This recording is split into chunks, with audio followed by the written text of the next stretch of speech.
Alright guys, here we are again today with another video. This one is going to be showing you how to get more bass out of your vehicle. Now mine has the B&O system, as you can see here, has the sub in the back. Now what you'll want to do is you'll want to go into the settings on the vehicle and then go into sound.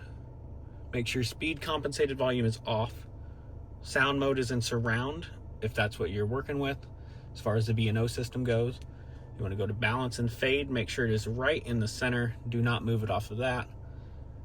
And then your tone, I take my bass all the way up, my mid-range up a couple clicks, and my treble up a couple clicks. That will get you the best possible sound, get you that more punchy bass that sometimes the stock system just doesn't seem to have. Now you can also go in here and go to your rings tones, your notification settings, your volume settings, and adjust all that here without really having to go anywhere else.